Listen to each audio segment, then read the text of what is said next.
Good morning दोस्तों, स्वागत है आप सभी का एक बार फिर से हमारे करंट अफेयर्स सेशन में। और रोज की तरह आइए शुरुआत करते हैं अपने सेशन की एक वंडरफुल सक्सेस कोट के साथ। तो जैसा कि लिखा हुआ है, जो अपने कदमों की काबिलियत पर विश्वास रखते हैं वो ही अक्सर मंजिल पर पहुंचते हैं। जी बिल्कुल सत्य लिखा हुआ है।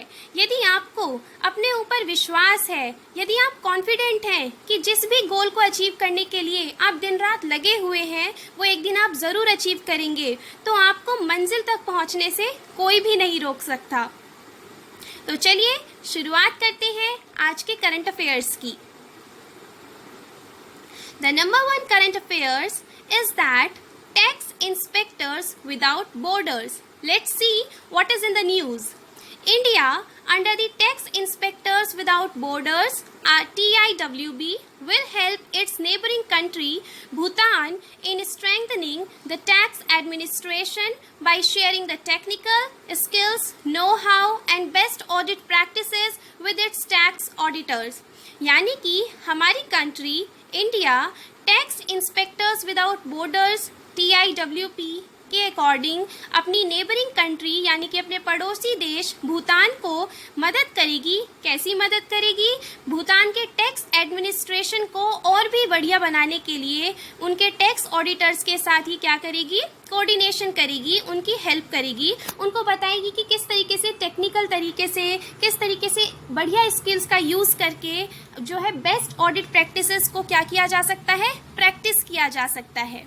अब जानने की बात यह है कि TIWB है क्या। So, Tax Inspectors Without Borders is a joint initiative of the United Nations Development Program. तो ये जो टैक्स इंस्पेक्टर्स विदाउट बॉर्डर्स है TIWB, ये यूनाइटेड नेशंस डेवलपमेंट प्रोग्राम यानी कि UNDP का और Organisation for Economic Cooperation and Development यानी कि OECD का एक जॉइंट इनिशिएटिव है। ये एग्जाम पॉइंट ऑफ व्यू से बहुत इंपॉर्टेंट है क्योंकि आपके एग्जाम्स में आ सकता है MCQs के फॉर्म में कि TIWB किन दो ऑर्गेनाइजेशंस का जॉइंट इनिशिएटिव है। तो ये आपको याद रखना है कि ये यूनाइटेड नेशंस डेवलपमेंट प्रोग्राम और Organisation for Economic Cooperation and Development का कैसा इनिशिएटिव है? जॉइंट इनिशिएटिव है। The initiative was jointly launched by both the countries in Bhutan on June 23 and 2021. ये जो इनिशिएटिव है ये जॉइंटली लॉन्च किया गया है भूटान और इंडिया के दोनों ने साथ में किया है। कब? 23 जून 2021 को। India, in collaboration with the United Nations Development Program and the Tax Inspectors Without Borders (TIWB) Secretariat, aims to aid Bhutan in strengthening its tax administration by transferring the technical skills and know-how to Bhutan's tax auditors and through sharing of the best audit practices. अब India जो है UNDP यानी कि United Nations Development Programme और tax inspectors without borders यानी कि TIWB secretariat के साथ मिलकर कोलैबोरेट करके जो है भूटान की हेल्प करना चाहता है, मदद करना चाहता है। क्या करने के लिए? वहाँ के टैक्स एडमिनिस्ट्रेशन को स्ट्रेंथन करने के लिए। कहाँ का टैक्स एडमिनिस्ट्रेशन? भूटान का। The purpose of the TIWB initiative is to enable the sharing of tax audit knowledge and skills with the tax administrations in developing countries all over the world through a real-time and targeted learning by doing approach. अब देखिए TIWB का यानी कि tax inspectors without borders का जो initiative है इसका purpose क्या है? इसका पर्पस ये है कि ये क्या करना चाहते हैं, जो टैक्स ऑडिट की नॉलेज है, टैक्स ऑडिट की जो भी स्किल्स हैं, बेसिकली जो टैक्स एडमिनिस्ट्रेशन है पूरा का पूरा, उसकी जो नॉलेज है, जो स्किल्स है, वो डेवलपिंग कंट्रीज़ में, पूरी दुनिया में जितनी भी डेवलपिंग कंट्रीज़ हैं वहाँ तक उसके बारे में जो है इंफॉर्मेशन, वहाँ की जो टेक्निक्स हैं, इन सब चीज़ों को अचीव करने के लिए, टैक्स एडमिनिस्ट्रेशन को रिलायबल बनाने के लिए ये सारी चीज़ें डेवलपिंग कंट्रीज़ भी कर पाए, ऐसा इनिशिएटिव है। ये TIWB का पर्पस है। एंड ये कैसे करेंगे? They are doing it by learning by doing approach, यानी कि वो इसे कैसे अचीव करेंगे? वो इसे सिखाना चाहते हैं सारी डेवलपिंग कंट्रीज को एक बेटर टैक्स मैनेजमेंट कैसे किया जाए, बेटर टैक्स एडमिनिस्ट्रेशन कैसे किया जाए, किस तरीके से कि जो है आप डूइंग अप्रोच से, that is learning by doing approach. Next news is about Mizoram Health Systems Strengthening Project. It's very interesting. So let's look what is it. The Government of India and the World Bank have signed a $32 million Mizoram Health Systems Strengthening Project for improving the management capacity and the quality of health services in Mizoram. यानी कि भारत की सरकार ने और world bank ने क्या sign किया है, एक $32 मिलियन का प्रोजेक्ट एक साइन किया है. उस प्रोजेक्ट का नाम है Mizoram health systems strengthening project. यानी कि नाम से ही पता चल रहा है प्रोजेक्ट के कि जो हमारा जो इंडियन स्टेट है यानी कि मिजोरम है, ये एक नॉर्थ ईस्ट स्टेट है एंड इसके हेल्थ सिस्टम्स को मजबूत बनाने के लिए, स्ट्रेंथन करने के लिए वर्ल्ड बैंक ने और गवर्नमेंट ऑफ इंडिया ने $32 मिलियन का ये प्रोजेक्ट साइन किया है. देखिए एग्जाम ओरिएंटेड न्यूज़ है ये बिल्कुल, क्योंकि बैंकिंग एग्जाम्स में अक्सर पूछ लिया जाता है कि मिजोरम स्टेट में हेल्थ इंफ्रास्ट्रक्चर को, हेल्थ मैनेजमेंट कैपेसिटी को बढ़ाने के लिए किस इंटरनेशनल ऑर्गेनाइजेशन ने कितना फंड किया है, ठीक है, एंड वो ऑर्गेनाइजेशन का नाम बताइए. तो ऐसे ऐसे क्वेश्चंस बैंकिंग एग्जाम्स में पूछ लिए जाते हैं. ओके, सो वर्ल्ड बैंक ने और गवर्नमेंट ऑफ इंडिया का मिलकर ये इनिशिएटिव है $32 मिलियन का. किस लिए? ताकि मिजोरम के जो हेल्थ सिस्टम्स हैं उनको क्या किया जा सके, स्ट्रेंथन किया जा सके और वहाँ की जो मैनेजमेंट कैपेसिटी है हॉस्पिटल्स की उसको बढ़ाया जा सके and the quality of health services in Mizoram, जो क्वालिटी है हेल्थ सर्विसेज की मिजोरम में, उनको इम्प्रूव किया जा सके. Okay, the project will be particularly for the benefit of underserved areas and vulnerable groups. And ये जो project है ये particularly उन लोगों के लिए है जो कि underserved areas में हैं, जो कि vulnerable groups हैं, यानी कि जो गरीब लोग हैं, जो कि afford नहीं कर सकते प्राइवेट हॉस्पिटल्स में जाकर इतने सारे पैसे को. ऑब्वियस सी बात है कि अगर किसी गरीब घर में कोई एक इंसान भी अगर बीमार पड़ जाता है तो उस घर की सारी सेविंग्स जो हैं वो ख़त्म हो जाती हैं सिर्फ उस एक इंसान के इलाज में. सो ये बहुत ही अच्छा इनिशिएटिव है, बहुत ही ग्रेट इनिशिएटिव है अगर ह्यूमैनिटी के पॉइंट ऑफ व्यू से देखा जाए.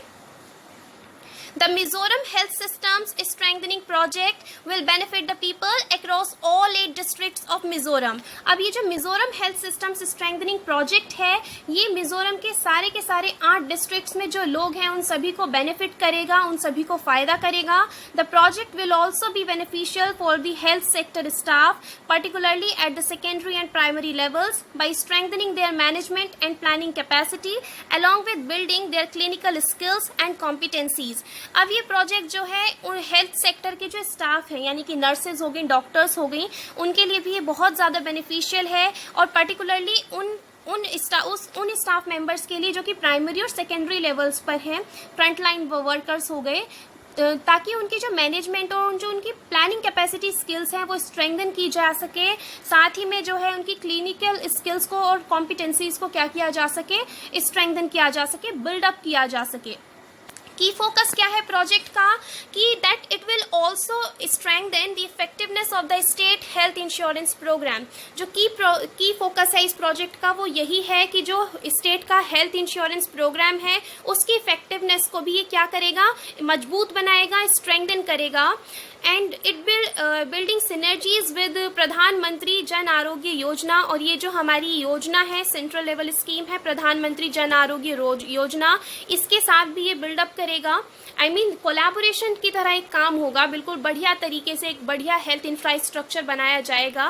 The project by the government will move towards a performance based financial system where the internal performance agreements IPAs between the department of health and its subsidiaries will foster more accountability at all levels. अब ये जो project है government के द्वारा ये बहुत ही ज़्यादा performance based financing system है, यानी कि इसमें क्या होगा कि और भी ज़्यादा अकाउंटेबिलिटी बढ़ेगी. यानी कि जो हेल्थ सेक्टर है उसके हर लेवल पर जो अकाउंटेबिलिटी है वो बढ़ेगी. अकाउंटेबिलिटी का मतलब होता है कि जिम्मेदारी, ठीक है, रिस्पॉन्सिबिलिटी बढ़ेगी.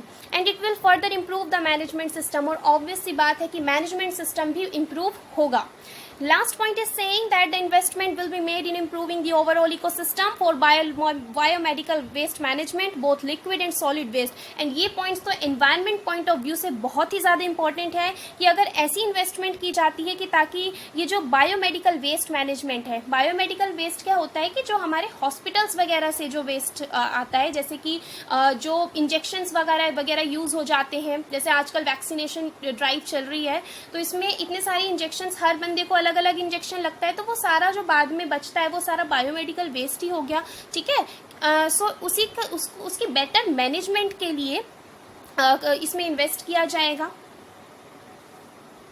Third news is about futuristic infantry combat vehicles, FICVs. Let's see what is it. The Indian Army on June 24, 2021 issued the Request for Information RFI to finalize the specifications for acquiring 1,750 futuristic infantry combat vehicles and 350 light tanks under the Make in India initiative. हमारी जो Indian army है 24 जून 2021 को उन्होंने एक RFI issue किया है, request for information, ताकि finalise किया जा सके स्पेसिफिकेशंस को क्या एक्वायर करने के लिए 1750 फ्यूचरिस्टिक इन्फेंट्री कॉम्बैट व्हीकल्स को और 350 लाइट टैंक्स को जो है क्या किया जा सके, एक्वायर करने के लिए फाइनलाइज की जा सके स्पेसिफिकेशंस। किस इनिशिएटिव के अंदर? मेक इन इंडिया इनिशिएटिव के अंदर। देखते हैं कि व्हीकल्स क्या है, क्या इनके फंक्शंस होंगे, ठीक है, क्या यूजेस होने वाले हैं इन व्हीकल्स के, FICVs के। The futuristic infantry combat vehicles will help carry troops to conflict zones. अब देखिए ये जो FICVs है इनका सबसे पहला जो जो यूसेज है वो बहुत ही अच्छा है कि ये जो हमारे ट्रूप्स होंगे, आर्मी के ट्रूप्स होंगे, इनको मदद करेंगे कि जो कॉन्फ्लिक्टिंग जोन्स हैं, यानी कि जैसे सियाचिन ग्लेशियर का एरिया है, ठीक है, एंड ऐसे जोन्स जहाँ पे कन्फ्लिक्ट्स जो है अक्सर होते रहते हैं, ठीक है, तो ऐसे एरियाज में हमारे ट्रूप्स जो हैं इजीली क्या कर सकते हैं, जा सकते हैं। And they will also have the capability of destroying enemy tanks, और जो एनिमी के यानी कि जो दुश्मनों के टैंक्स हैं उनको डिस्ट्रॉय करने की कैपेबिलिटी भी होगी। The Indian army plans to deploy the combat vehicles in post such as eastern Ladakh along with desert and amphibious terrain. अब जो इंडियन आर्मी है वो प्लान कर रही है कि ये जो कॉम्बैट व्हीकल्स हैं, ये जो FICVs हैं, इनको पोस्ट किया जाए। कहाँ पर पोस्ट किया जाए इन्हें? ईस्टर्न लद्दाख जैसे एरियाज में, या फिर जो डिजर्ट और एम्फीबियस टेरेन होता है, यानी कि ऐसा जोन जहाँ पे थोड़ा कन्फ्लिक्ट्स वगैरह होते रहते हैं, ठीक है, थोड़ा डिस्टर्ब सा जोन, ऐसे जोन को यहाँ पे डिप्लॉय, ऐसे जोन में इन सारे व्हीकल्स को, कॉम्बैट व्हीकल्स को डिप्लॉय किया जाएगा।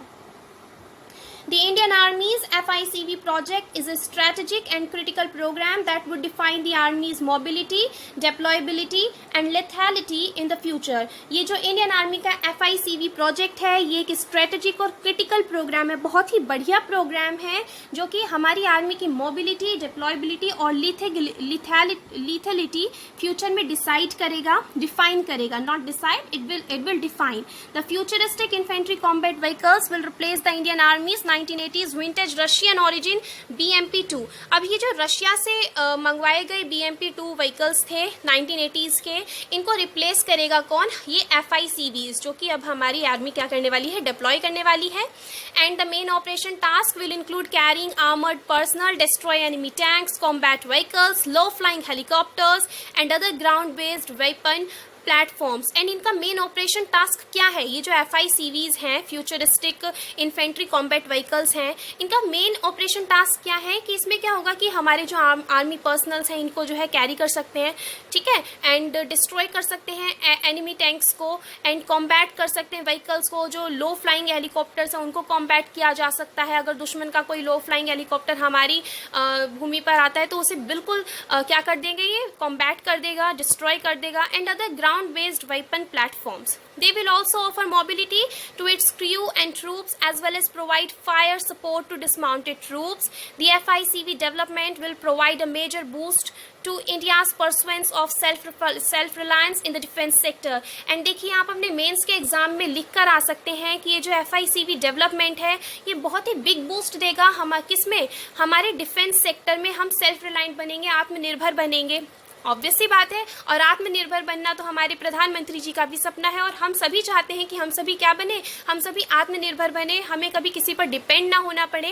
And the Indian army is also looking at acquiring 350 light tanks in a phased manner along with an engineering support package, performance based logistics, niche technologies and other maintenance and training requirements. Indian army जो है 350 light tanks भी acquire करने जा रही है एक faced manner में, यानी कि जो है फेज 1 फेज 2 इस तरीके से मिलेंगे ये 350 लाइट टैंक्स, ठीक। जैसे हमें राफेल मिली थी, डेजोल कंपनी है जो फ्रांस की, वहाँ से। तो वो फेजेस में आए थे कि पहले 5 आए, फिर समथिंग कुछ आए, तो इस तरीके से फेजेस में मिलेंगे।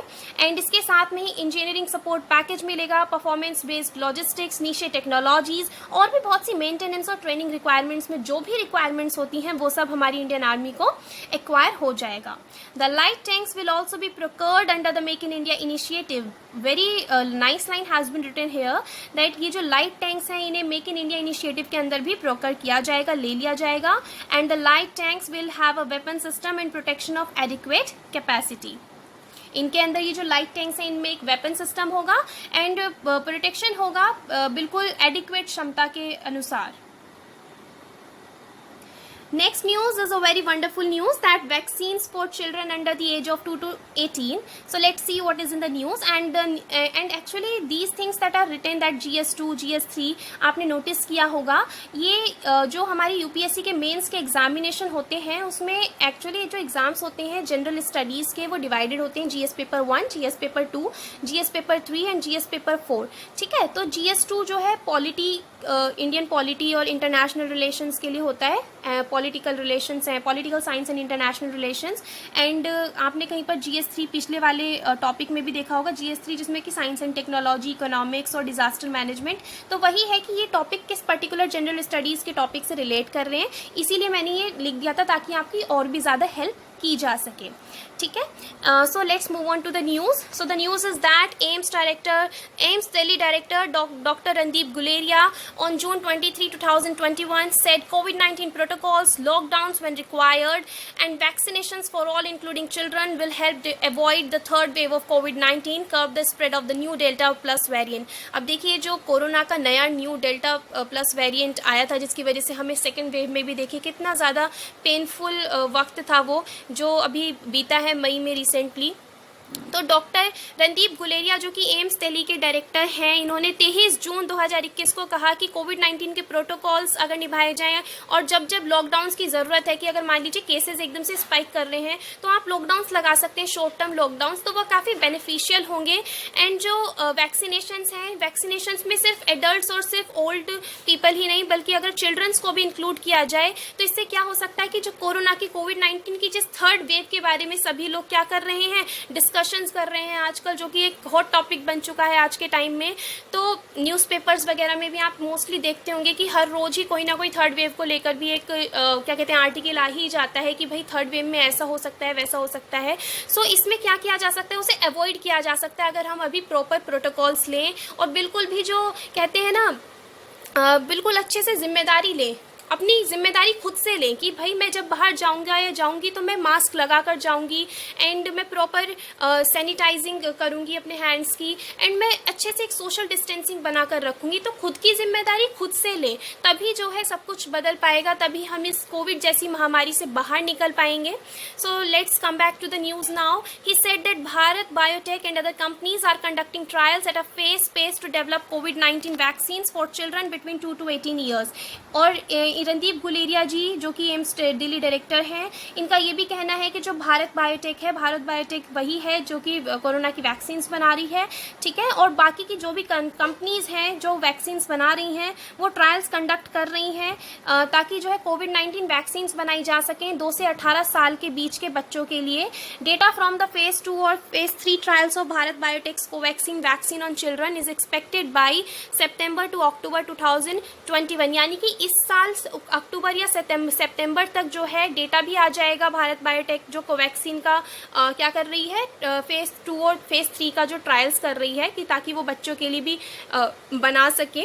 ठीक है, देखिए कोई भी वैक्सीन बनती है तो उसको पब्लिक में डिस्ट्रीब्यूट करने से पहले ना उसका ट्रायल होता है कि एक फेज 1 ट्रायल होता है कि भाई अच्छा पहले इतने लोगों को लगा कर देखेंगे कि कहीं ये बीमार तो नहीं पड़ जाएंगे। ठीक है, अगर वो सब कुछ सक्सेसफुल होता है तो फिर फेज 2 का ट्रायल होता है, देन फिर फेज 3 का ट्रायल होता है एंड जब फेज 3 का ट्रायल कंप्लीट हो जाता है तब जाके वैक्सीन को जो है अप्रूवल मिलता है कि अब इसे पब्लिक यूसेज में लाया जा सकता है। आई होप आपको ये फेस वाली चीज़ जो है समझ आ गई होगी। ठीक है, Now hopefully by that time approvals will be there so that we will have vaccines in India by September to October which we can give to children Guleria set. और इनका ये भी कहना है कि इसका मतलब यही है कि हम अनुमान लगा सकते हैं कि तब तक क्या होगा, तब तक हमारे भारत में वैक्सीन्स आ गई होंगी जो कि हम अपने देश के बच्चों को लगा सकते हैं जो कि 2 से 18 साल के बीच में है। Next news is about delimation process in Jammu and Kashmir, and this topic is related to General Studies paper 2 for mains UPSC. Okay, so Prime Minister Narendra Modi held an all-party meeting to discuss the delimitation process in Jammu and Kashmir in New Delhi on June 24, 2021. हमारे आदरणीय प्रधानमंत्री जी ने एक all party meeting held की थी, कहाँ पर, new Delhi में। किस चीज़ को लेकर? डेलिमिशन प्रोसेस जो कि होगा जम्मू एंड कश्मीर में, उसके ऊपर। तो आप सभी सोच रहे होंगे कि ये डेलिमिशन प्रोसेस क्या है, तो आइए समझते हैं। डेलिमिशन एक बहुत ही आसान सी चीज़ है, बहुत ही आसानी से आप सभी भी समझ जाएंगे। Delimitation is the act of fixing और रीड्रॉइंग द लिमिट्स और बाउंड्रीज ऑफ टेरिटोरियल कंस्टिट्यूएंसीज। देखिए डेलिमिशन क्या है कि जो ऑलरेडी असेंबली, देखिए जैसे हम पर्टिकुलर कहीं पे भी, मैं आपको एक आसान शब्दों में समझाने की कोशिश करती हूँ। जैसे मान लीजिए हमारे देश में इलेक्शंस होने वाले हैं, या देश में ही क्यों, हम अपने स्टेट का एग्जांपल ले लेते हैं, ठीक है। अब हमारे स्टेट को क्या कर दिया जाएगा? हमारे स्टेट को डिवाइड कर दिया जाएगा, किसमें? टेरिटोरियल कंस्टिट्यूएंसीज में, यानी कि, और वो जो हर एक टेरिटोरियल कंस्टिट्यूएंसी होगी उसे एक असेंबली सीट बोलेंगे अगर वो स्टेट का इलेक्शन है। और अगर मान लीजिए कि सेंट्रल लेवल का, यानी कि पूरे देश का इलेक्शन है, मान लीजिए प्रधानमंत्री के इलेक्शन हो रहे हैं, जैसे कि 2019 में लोकसभा के इलेक्शन हुए थे, तो पूरे देश को किस में डिवाइड कर दिया जाएगा?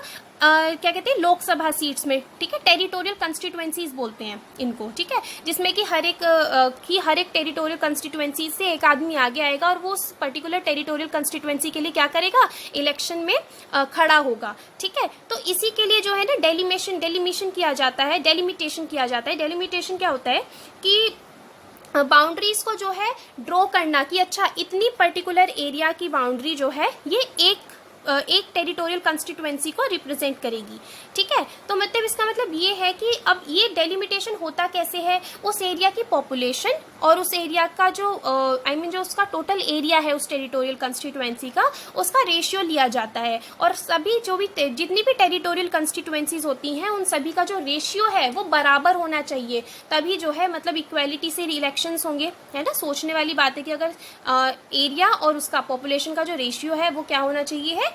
इक्वल होना चाहिए है सभी टेरिटोरियल कंस्टिट्यूएंसीज का, ठीक। तो इसे बोलते हैं डेलिमिटेशन। आई होप आपको डेलिमिटेशन समझ आ गया होगा। अगर नहीं आया है तो आप कमेंट्स में लिख दीजिएगा, मैं आपको एक सेपरेट वीडियो में इसको समझा दूंगी। वैसे आई होप कि आपको समझ आ गया होगा। उसके लिए फिर से एक बार मैं आपको बता देती हूँ कि टेरिटोरियल कंस्टिट्यूएंसीज कुछ नहीं है कि जैसे मान लीजिए कि किसी पर्टिकुलर स्टेट में इलेक्शंस होने वाले हैं, अब उन इलेक्शंस के लिए उस पूरे के पूरे स्टेट की जो एरिया है उसको इस तरीके से डिवाइड कर दिया जाएगा कि हर एक एरिया जो भी डिवाइड होकर आया है, हर एक पार्ट को क्या बोला जाएगा? टेरिटोरियल कंस्टिट्यूएंसी बोला जाएगा। उस टेरिटोरियल कंस्टिट्यूएंसी से एक आदमी या कोई वुमेन या मैन, कोई भी एक जो है इलेक्शन में खड़ा होगा, ठीक है, उस पर्टिकुलर टेरिटोरियल कंस्टिट्यूएंसी को जीतने के लिए। जैसे कि अगर असेंबली इलेक्शन है तो एमएलएज होंगे, और अगर लोकसभा के इलेक्शन है यानी कि जो सेंट्रल लेवल के इलेक्शन है तो उसमें क्या होंगे? एमपीज होंगे, मेंबर ऑफ पार्लियामेंट्स, ठीक है। आई होप आपको समझ आ गया होगा।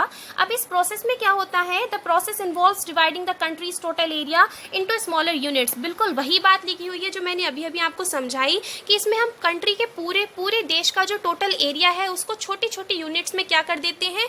डिवाइड कर देते हैं, in order to conduct elections smoothly and efficiently and aim for better governance. ताकि जो है इलेक्शंस को कंडक्ट किया जा सके एक स्मूथ और एफिशिएंट मैनर में, और एक बेटर गवर्नेंस के लिए क्या किया जा सके? एम किया जा सके।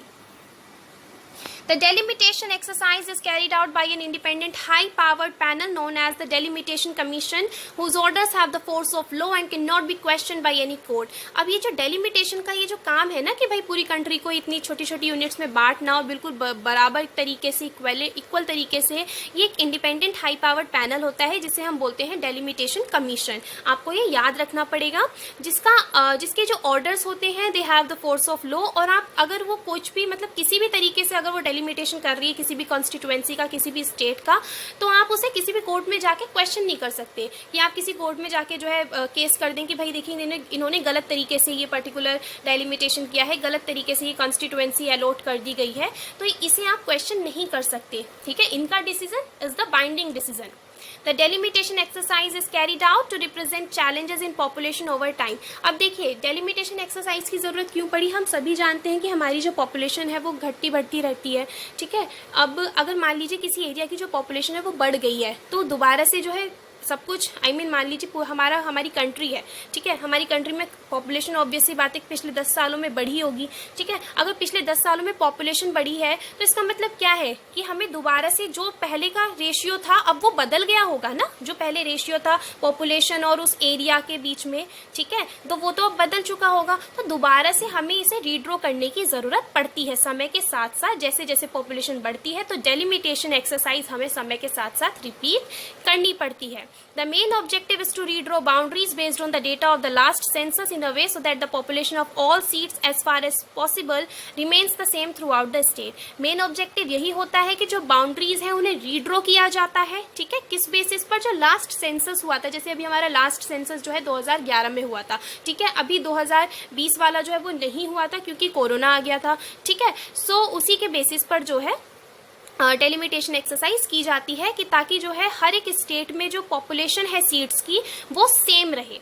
Earlier, the delimitation of Lok Sabha seats was governed by the Indian Constitution in Jammu and Kashmir। अब बेसिकली यहाँ पे जम्मू एंड कश्मीर के डेलिमिटेशन की बात हो रही थी, तो यहाँ पे पहले क्या था कि जो लोकसभा सीट का डेलिमिटेशन था, यानी कि जो सेंटर लेवल के इलेक्शंस होते हैं यानी कि प्राइम मिनिस्टर के, उसके लिए पहले इंडियन कॉन्स्टिट्यूशन के हिसाब से होता था जम्मू एंड कश्मीर में, लेकिन जम्मू एंड कश्मीर तो पहले एक स्टेट था, तो उसका आप सभी को याद होगा कि जम्मू एंड कश्मीर का एक सेपरेट कॉन्स्टिट्यूशन था, तो वहाँ के जो असेंबली इलेक्शन होते थे यानी कि उस स्टेट के जो इलेक्शन होते थे उनका जो डेलिमिटेशन है वो किस हिसाब से होता था, जम्मू एंड कश्मीर के कॉन्स्टिट्यूशन के हिसाब से, ठीक है, यानी कि जो सेंट्रल लेवल का कॉन्स्टिट्यूशन है वो तो डिसाइड करता था कि जो लोकसभा सीट्स हैं उनके बारे में, ठीक है, उनका कैसे डेलिमिटेशन करना है, और जो असेंबली सीट्स होती थी उनका होता था जम्मू एंड कश्मीर का जो खुद का सेपरेट कॉन्स्टिट्यूशन था उसके हिसाब से, ठीक है। एंड वो उस एक्ट का नाम था Jammu and Kashmir representation of the people act 1957। लेकिन जम्मू एंड कश्मीर ने अपना स्पेशल स्टेटस जो है लॉस्ट कर दिया एंड वो एक यूनियन टेरिटरी बन गया था कब, 5 अगस्त 2019 को, जब आर्टिकल 370 को जो है एब्रोगेट कर दिया गया यानी कि रद्द कर दिया गया। Following this a special delimitation commission was constituted on March 6, 2020 to carve out assembly and parliamentary seats in the union territory. और इसी चीज़ को देखते हुए उस यूनियन, अब देखिए वो यूनियन टेरिटरी बेशक बन गया है लेकिन उसकी भी लेजिस्लेटिव असेंबली होनी चाहिए, ठीक है, एंड है, सो इसीलिए उसी चीज़ के लिए जो है उसका एक स्पेशल डेलिमिटेशन कमीशन सेटअप किया गया 6 मार्च 2020 में, पिछले साल कर दिया गया था, एंड ताकि जो वहाँ की असेंबली और पार्लियामेंट्री सीट्स हैं उनको क्या किया जा सके, कार्व आउट किया जा सके। Next news is that Shelly Ann Fraser Price of Jamaica has become a second fastest woman in the world। ये पूरे वर्ल्ड में जो है दूसरे नंबर की सबसे तेज दौड़ने वाली वुमेन बन गई हैं। कौन से देश की हैं? ये जमाइका की हैं।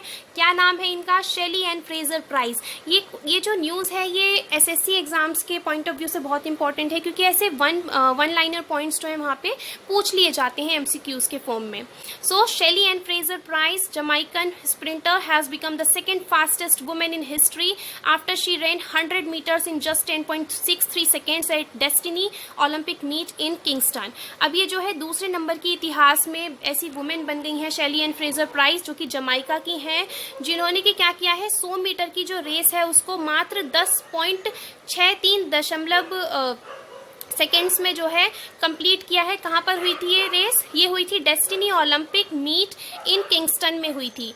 Griffith Joyner holds the women's 100-meter world record of 10.49, 10.61 and 10.62 seconds that she made in Indianapolis in 1988। अब देखिए ये जो शेली एंड फ्रेजर प्राइस है तो दूसरे नंबर की हैं, जमाइका की हैं। तो फर्स्ट नंबर की कौन है? फर्स्ट नंबर की हैं ग्रिफिथ जॉयनर, और इन्होंने क्या रिकॉर्ड बनाया था? इन्होंने 100 मीटर की रेस को 10.49 और 10.61 और 10.62 सेकेंड्स में कंप्लीट किया था। कब? 1988 में। और कहाँ पर? इंडियाना पॉलिस में। Next news is saying that Jamshedji Tata tops the philanthropist list. अब देखिए फिलेंथ्रोपिस्ट क्या होते हैं, वो लोग जो कि अच्छे अच्छे काम करते हैं ह्यूमैनिटी के लिए, ठीक है। तो ये जो जमशेदजी टाटा हैं, इनके बारे में कौन नहीं जानता है, ठीक है। तो इन्होंने इस लिस्ट को क्या किया है, टॉप किया है। अब देखते हैं कि इन्होंने क्यों टॉप किया है, बहुत ही प्राउड की बात है, ठीक है। The founder of Tata group, जो टाटा ग्रुप है उसके फाउंडर यानी कि Jamshedji Tata has emerged as the world's biggest philanthropist in the last century by donating $102 billion. अब ये जो फाउंडर है टाटा ग्रुप के, जमशेदजी टाटा, ये वर्ल्ड के सबसे बिगेस्ट फिलैंथ्रोपिस्ट बन गए हैं पिछली सेंचुरी में। और इन्होंने कितना डोनेट किया है, $102 बिलियन डोनेट किया है। The list of 50 top givers was released by the Hurun report and EdelGive foundation. अब ये जो टॉप 50 टॉप गिवर्स हैं, इनकी जो रिपोर्ट है, ये किसने रिलीज की है, हुरोन रिपोर्ट और एडल गिफ्ट फाउंडेशन में। Azim Premji is the only other Indian in the top 50 list and has acquired 12th position. अब देखिए फर्स्ट नंबर पे तो जमशेदजी टाटा, इन्होंने तो भाई टॉप कर दिया है, तो ये पहले नंबर के इंडियन हो गए और पहले नंबर पे पूरे वर्ल्ड में भी हैं। एंड जो अजीम प्रेमजी हैं, ये दूसरे नंबर पे, ये दूसरे इंडियन हैं और ये लिस्ट में किस पोजीशन पर हैं, 12th पोजीशन पर हैं। Next news is that New Zealand wins ICC Test Championship final. New Zealand has been crowned as the ICC World Test Championships after beating the Indian team on the final day of the World Test Championship. With this, New Zealand has become the first ever team to win the inaugural ICC World Test Championship. जो New Zealand है उसने ICC test championship final को क्या कर लिया है, जीत लिया है। इसको क्राउन कर दिया गया है as the ICC World Test Championships. और इसने हमारी इंडियन टीम को इन्होंने बीट कर दिया है on the final day of the World Test Championship. इसी के साथ जो है न्यूजीलैंड ने क्या इतिहास बना लिया है, that this country has become the पहली ऐसी टीम बनी है ये जिसने कि inaugural ICC World Test Championship को क्या किया है, जीता है, ठीक है। तो ये एग्जाम पॉइंट ऑफ व्यू से बहुत इंपॉर्टेंट है न्यूजीलैंड वाली news. India received $6.4 billion foreign direct investment इन अप्रैल 2021। इंडिया ने $6.4 बिलियन की फॉरेन डायरेक्ट इन्वेस्टमेंट अप्रैल 2021 में रिसीव की थी। The ministry of commerce and industry has informed that India received total FDI inflow of $6.4 billion in April 2021. It is 38% higher than the FDI inflow of $4.53 billion that the country attracted in April 2020. अब ये जो 2020 के मुकाबले देखा जाए तो 38% ज़्यादा FDI हमें इस साल मिली है। And Mauritius has become the top investing country to contribute to FDI inflows. और हमारी कंट्री में सबसे ज़्यादा निवेश किसने किया है, सबसे ज़्यादा इन्वेस्ट किसने किया है, मॉरिशियस ने। So now friends, let's turn for the important points of the day. So first let's see what are the important points regarding our country. India US holding mega war game in Indian Ocean on June 23-24। यानी कि India और US से मिलकर एक बहुत ही बड़ा mega का मतलब बड़ा वॉर गेम चल रहा है इंडियन ओशियन में। जैसा कि इस न्यूज़ के बारे में हमने कल भी पढ़ा था कि नेवी की और इंडियन एयरफोर्स की क्या हो रही है, यहाँ पे बायलैटरल एक्सरसाइजेज हो रही हैं इंडिया और US के बीच में, कहाँ पर, इंडियन ओशियन में। Second is that G20 labour and employment ministers meeting held in new Delhi. जो G20 के लेबर, G20 कंट्रीज के बारे में मैं एक सेपरेट वीडियो बना दूंगी ताकि आप सभी को पता चले कि G20 एग्जैक्टली में है क्या। तो जितनी भी G20 कंट्रीज हैं इसमें 20 कंट्रीज हैं और उन 20 देशों के जो लेबर और एम्प्लॉयमेंट मिनिस्टर्स हैं उनकी मीटिंग हुई कहाँ पर, दिल्ली में हेल्ड हुई। एंड जो minister for labour and employment है हमारे कौन है, संतोष गांगवार, इन्होंने पार्टिसिपेट किया, ठीक है। ये जो क्वेश्चन है ना, ये जो न्यूज़ है minister for labour and employment, ये बैंकिंग एग्जाम से बहुत इंपॉर्टेंट है। देखिए मैंने काफ़ी ज़्यादा एनालाइज किया है इन एग्जाम्स को, इसीलिए मैं इतने कॉन्फिडेंस के साथ आपको बता पाती हूँ कि ये पर्टिकुलर न्यूज़ जो है किस एग्जाम के लिए इंपॉर्टेंट हो सकती है। एंड मैं गारंटी देती हूँ कि इस न्यूज़ के 95% चांसेस हैं कि ये एग्जाम में ज़रूर आएगी, जो भी बैंकिंग के एग्जाम्स होते हैं। आप ट्रस्ट कर सकते हैं मुझ पर, क्योंकि मैं बहुत ही डीपली हर चीज़ को देखकर, हर चीज़ को पढ़कर, हर चीज़ को एनालाइज कर यहाँ पर लेकर आती हूँ, क्योंकि मैं भी समझती हूँ कि आप सभी प्रिपरेशन कर रहे हैं एंड मैं नहीं चाहती कि आपकी प्रिपरेशन में ज़रा सी भी कोई भी गलती हो। इसलिए मैं बहुत ही अच्छे से न्यूज़ को अच्छे से चेक कर उसके बाद ही मैं यहाँ पर लेकर आती हूँ। सो प्लीज़ इसीलिए आप एक न्यूज़ को बहुत ही ध्यान से सुना कीजिए।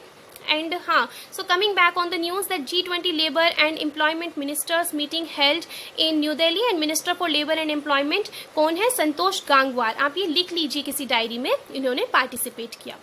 G20 education ministers meeting hosted by Italy. अब जो G20 की एजुकेशन मिनिस्टर्स की मीटिंग है वो किसने होस्ट की? इटली ने होस्ट की, ठीक है। Minister of state for education Sanjay Dhotre participated. अब ये जो minister of state for education है संजय धोत्रे हमारे इंडिया के, इन्होंने पार्टिसिपेट किया। The Carnatic music singer and Padma Shri award winner Parassala B Ponnammal dies at 96 in Kerala. अब ये जो कार्नेटिक म्यूजिक सिंगर है और इन्हें पद्मश्री अवार्ड भी मिला हुआ है, जिनका नाम है पारसला बी पोनामल, ये जो है 96 की एज में केरला में क्या हो गई है, इनकी डेथ हो गई है। इस टाइप के क्वेश्चंस भी आ जाते हैं कि किस पर्टिकुलर फील्ड से रिलेटेड थे। जैसे कि आपने देखा होगा कि मैंने बहुत एनालाइज किया है कि एसएससी के एग्ज़ाम्स में या बैंकिंग एग्ज़ाम्स में क्वेश्चन बहुत ही नॉर्मल है, बहुत ही कॉमन होते हैं इस तरीके के क्वेश्चंस कि ये पर्टिकुलर इंसान है जिनकी अभी जो रिसेंटली पास अवे हुए हैं, ये किस फील्ड से रिलेटेड थे। तो इसीलिए ये न्यूज़ भी बहुत ज़्यादा इंपॉर्टेंट हो जाती है, क्योंकि आपके एग्जाम में एग्जामिनर आपसे पूछ सकता है कि परासला बी पोनामल ये जो है किस फील्ड से रिलेटेड थे, who has recently passed away. Now coming on the news about the world, India ranked 31 out of 46 countries on level of trust in news, Reuters Institute Digital News Report 2021। ये जो Reuters Institute Digital News Report है 2021 की, इसमें जो है हमारी India को 31st rank मिली है। कितनी कंट्रीज़ में से? 46 कंट्रीज़ में से। ये रिपोर्ट किस बारे में थी कि न्यूज़ पर कितना ट्रस्ट किया जाता है उसके लेवल पर। Second, central bank digital currencies can offer finality, liquidity, integrity, BIS Bank for International Settlements। Now जो central bank है वो digital currencies को offer कर सकता है finality, liquidity and integrity। किसका कहना है? Bank for International Settlements यानी कि BIS का कहना है। Hong Kong pro-democracy paper Apple Daily confirms closure, owner Jimmy Lai currently in jail। International Widows Day observed on June 23। देखिए 23 जून को जो है इंटरनेशनल विडोज़ डे था, एंड इस बार की विडोज़ डे का जो थीम था वो था इनविजिबल वुमेन इनविजिबल प्रॉब्लम्स। तो ये थीम आप याद रखिएगा। Last second point is saying that United Nations Public Service Day celebrated on June 23 under the theme. 23 जून को United Nations Public Service Day था, एंड इसका थीम था इस बार का innovating the future public service, new government models for a new era to reach the sustainable development goals. Last saying, ये तो हम शुरू में ही जब हमने अपना सेशन शुरू किया था तो ये न्यूज़ हमने शुरू में ही देख ली थी, बट फिर से देख लेते हैं। Bhutan tax inspectors without borders TIWB programme launched in partnership with India. Bhutan का जो tax inspectors without borders TIWB programme है, ये किसकी पार्टनरशिप के साथ लॉन्च किया गया है? हमारी प्यारी कंट्री इंडिया के साथ। Next news is coming from the field of sports. International Olympic Day celebrated on June 23. International Olympic Committee IOC founded on June 23, 1894 in Sorbonne, Paris. International Olympic day यानी कि परसों था जून 23 को, क्योंकि आज तो 25 जून है। एंड इंटरनेशनल ओलंपिक कमेटी जो है ये कब फाउंड की गई थी? 23 जून 1894 को। कहाँ पे फाउंड की गई थी? सोरबोन, जो कि पेरिस में एक सिटी है, पेरिस की एक जगह है। India's official Olympic theme song title Lakshya Tera Samne Hai launched, composed and song by Mohit Chauhan. जो इंडिया का ऑफिशियल ओलंपिक थीम है, अभी देखिए हम सभी जानते हैं टोक्यो में ओलंपिक गेम्स होने वाले हैं, तो उसका जो हमारा ऑफिशियल थीम सॉन्ग है वो क्या है? लक्ष्य तेरा सामने होगा। ये question exam point of view से बहुत इंपॉर्टेंट है, बहुत ही इंपॉर्टेंट न्यूज़ है कि लक्ष्य तेरा सामने है। ये आप अच्छे से लर्न कर लीजिए। एंड ये किसने गाया है, किसने कंपोज किया है? हमारे फेवरेट सिंगर मोहित चौहान ने। New Zealand beat India by 8 wickets in the final of World Test Championship WTC at Rose Bowl, Southampton, England। Okay, so हमने ये न्यूज़ भी अभी कवर कर ली थी, बट देख लेते हैं फिर से एक बार इसको कि न्यूजीलैंड ने इंडिया को 8 विकेट से जो है बीट कर दिया है। किसमें? वर्ल्ड टेस्ट चैंपियनशिप WTC में, जो कि कहाँ पर हेल्ड हुई थी? Rose Bowl, Southampton, England. Now it's time for the one liners, so let's see what is in the one liners. Portugal striker Cristiano Ronaldo has become the joint top scorer in international men's football. जो ये पोर्टुगल के Cristiano Ronaldo हैं, कौन नहीं जानता है इनके बारे में, इतनी बढ़िया फुटबॉल खेलते हैं ये जॉइंट टॉप स्कोरर बन गए हैं इंटरनेशनल मेंस फुटबॉल में. And he will become the highest scorer in men's international football of his scores one more goal. He has also become the first striker from Portugal to make a goal in all 3 group stage matches in the competition. He has scored in every Euro 2020 game so far. The Cochin International Airport Limited won the Airport Council International Director General's Role of Excellence Honor on June 23, 2021 for airport service quality. अभी जो हमारा कोचिन का international airport limited है, इसको award मिला है Airport Council International director general's roll of excellence honour मिला है. कब? 23 जून 2021 को. किस चीज़ के लिए? एयरपोर्ट सर्विस क्वालिटी के लिए. ठीक है, बहुत ही प्राउड की बात है कि हमारे देश के एयरपोर्ट को जो है ये ऑनर दिया गया है. ठीक है. So and next news is that the famous स्नान यात्रा ऑफ लॉर्ड जगन्नाथ बिगैन इन पूरी फ्रॉम टुडे जून 24, 2021. जो फेमस स्नान यात्रा है लॉर्ड जगन्नाथ की, जो कि उड़ीसा में है पूरी, वो कहाँ से कब से शुरू हुई थी? कल से, यानी कि 24 जून से. ठीक है, आज 25 जून है. And the Snana Yatra is a ceremonial grand shower festival which is celebrated on the full moon day of the Hindu month of Jyeshtha. अभी जो स्नान यात्रा है ये सेरेमोनियल ग्रैंड शावर फेस्टिवल है, यानी कि सभी एक सेरेमोनियल ग्रैंड शावर फेस्टिवल है. एंड इसे सेलिब्रेट किया जाता है हिंदू मंथ के हिसाब से, जो ज्येष्ठ मंथ होता है उसके फुल मून डे में. Next is that many Uyghur, Tibetan and Hong Kong activists gathered outside the White House on June 23, 2021 to protest against the 2022 Winter Olympics in Beijing. बहुत से जो यूगुर हैं, जैसे कि मैंने कल आपको एक न्यूज़ में बताया था जिनजियांग प्रोविंस के बारे में, जहाँ पे चाइना जो है बहुत ज़्यादा ये जो यूगुर कम्युनिटी है इसके ऊपर अत्याचार करता है, ह्यूमन राइट्स वायलेशंस करता है. तो बहुत से यूगुर कम्युनिटीज़ के लोग क्या कहते हैं, एक्टिविस्ट लोग, तिब्बत यानी कि टाइबेटियन लोग जो हैं, और हांगकांग के जो एक्टिविस्ट्स हैं वो व्हाइट हाउस के बाहर जो है क्या कर रहे थे, गैदर हुए 23 जून 2021 को, ताकि वो प्रोटेस्ट कर सकें जो बीजिंग में 2022 के विंटर ओलंपिक्स होने वाले हैं उनके against. The protesters, the representatives of minority groups from China who are now living in the United States called for a complete boycott of the event. अभी जो प्रोटेस्टर्स हैं, ये जो रिप्रेजेंटेटिव्स हैं माइनॉरिटी ग्रुप्स के, चाइना की जो minority groups हैं वहाँ के जो ये रिप्रेजेंटेटिव्स हैं, ये यूनाइटेड स्टेट्स में रहते हैं. और इनका कहना है, ये क्या चाहते हैं कि ये जो इवेंट होने वाला है विंटर ओलंपिक्स का बीजिंग में 2022 का, इसको कम्प्लीटली क्या कर दिया जाए, रद्द कर दिया जाए, बॉयकट किया जाए. They were a part of the global day of action against the Beijing Olympics which involve demonstrations across 50 other cities around the world including Washington on the occasion of the international Olympics day.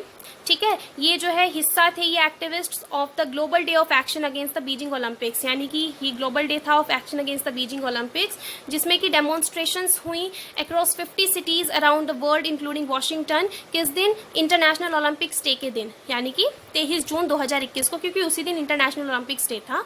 The diverse group call on the US government to draw a red line for genocide and boycott Beijing's 2022 winter Olympics. और इनकी यही demand है कि जो Beijing में 2022 के winter Olympics होने वाले हैं उनको क्या कर दिया जाए, बॉयकॉट किया जाए.